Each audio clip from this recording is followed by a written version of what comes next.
O apóstolo Paulo disse que ele tinha confiado a Timóteo certas verdades, grandes verdades, e falou para Timóteo: as coisas que você aprendeu de mim na presença de muitas testemunhas, quero que você ensine a outros também. Então havia esse processo de não só aprender e crescer, mas ensinar outros. E estávamos falando a respeito de 3 tipos de relacionamento e eu quero que tiremos um tempo para falar desses relacionamentos um por um. Então comece com o primeiro relacionamento. Muito bem. Nosso primeiro relacionamento, Sammy, são mentores em nossas vidas. Todos nós precisamos de alguém que esteja nos mentoreando. Absolutamente. Precisamos de alguém que está à frente de nós na nossa jornada espiritual, para que possamos aprender, para que possamos até aprender dos seus erros e não precisamos passar pelos mesmos erros.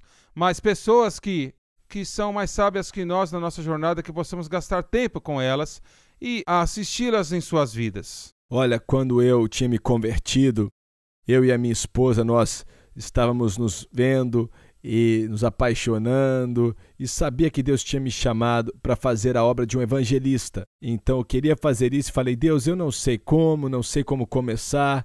E eu ouvi um homem chamado Mike Gilchrist. E ele vivia, nós estávamos em Hammond, Louisiana, onde eu estudava. Ele ficava em Lake Charles, que mais ou menos 3, 4 horas de distância de onde eu vivia na época. E meia-noite, olha, eu e o meu amigo estávamos conversando, eu falei: eu gostaria muito. E nós dirigimos a noite inteira, chegamos lá 4 da manhã na casa dele.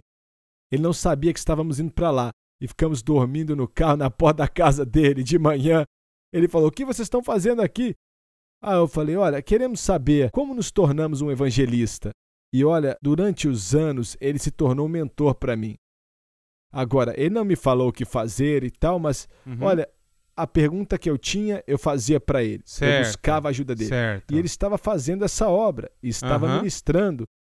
E também, toda essa verdade que estávamos falando há um tempo atrás sobre como você chega ao fim de si mesmo, né? Você seca o seu ribeiro e só Deus. Ele foi a primeira pessoa a falar aquilo comigo. Foi a primeira pessoa a me dizer: Semi, você não pode fazer sozinho. Você está tentando, mas você tem que confiar. Não é tentar, mas confiar. Certo. E começou a me ensinar isso. Então, ele foi um mentor para mim. Ele foi alguém, e até ele morrer, olha, eu tinha ele como exemplo. Por muitos anos tivemos esse relacionamento. Certo. Eu não sei, você teve alguém ou várias pessoas em sua vida? Ou será que é uma pessoa ou várias pessoas?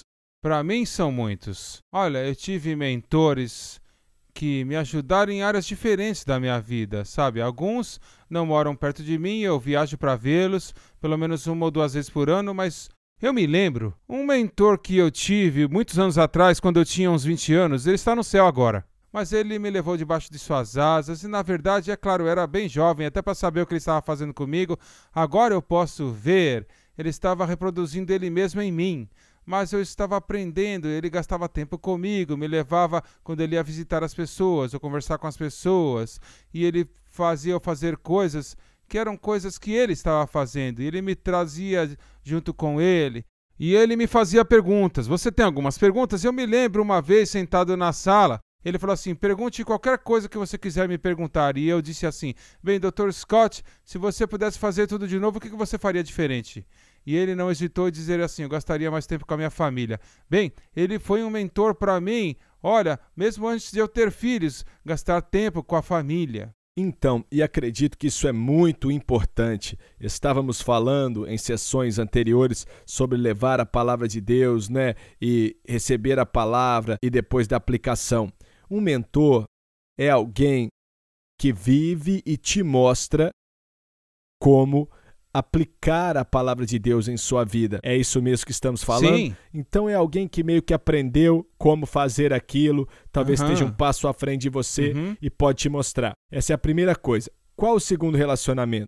Bem, o segundo são aqueles que nós temos uma amizade profunda, né? Homens com homens e mulheres com mulheres. E temos que ter um relacionamento como homens com outro irmão que vai te desafiar, que vai te amar, que vai te confrontar E quando eu entro naquele tipo de relacionamento, eu gosto de chamar amigos guardiões, né? Porque Jesus tinha Pedro, Tiago e João. São amigos guardiões. Quando eu e meu amigo Ken entramos naquele relacionamento profundo, eu senti que eu tinha que dizer para ele, na verdade, dizer para minha esposa Bonnie, falei, Bonnie, olha, nós estávamos casados por uns 5 anos só, talvez um pouco menos que isso. Eu disse, Bonnie, se eu chegasse numa posição que eu não estou te tratando direito e eu estou, sabe, bravo com você ou qualquer coisa, e eu quero que você ligue para o meu amigo Ken e fale tudo o que você quer dizer para ele.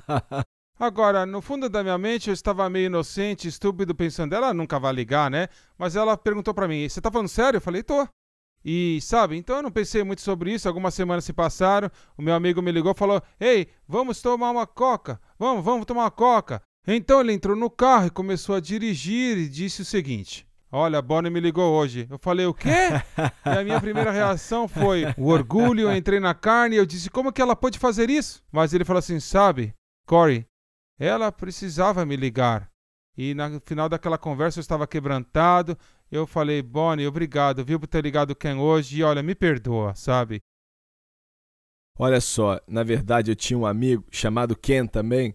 E era assim, quando eu pastoreei na Alemanha, ele corria e eu também corria. E acho que uma das melhores coisas para mim que o Ken fez foi me encorajar. Muita gente tem dificuldade em acreditar nisso, mas eu fico desencorajado facilmente. E eu preciso de encorajamento, alguém que acredita em mim e o Ken acreditava em mim e corríamos juntos. E, na verdade, eu descobri rapidamente que ele corria e eu trotava. E é uma grande diferença, né? Mas então, comecei a falar, vamos memorizar passagens, e eu dava passagens que ele não sabia, eu sabia, mas aí ele me encorajava tanto. Olha, a última coisa aqui, vamos resumir com o terceiro tipo de relacionamento. Bom, o terceiro tipo, quando nós pegamos as coisas que estamos aprendendo com o tempo na palavra, tempo com o nosso Criador e de mentores na nossa vida, então nós temos que passar esse ensinamento para outra pessoa que é mais novo na fé do que nós. E todas as vezes que eu descubro que eu faço isso me desafia muito mais. E eu vejo a fome deles e o desejo deles e me desafia ao mesmo tempo que eu estou entregando o que nós somos criados não só para receber e manter para nós mesmos, mas somos criados para dar para os outros. Certo, a natureza de Deus é dar.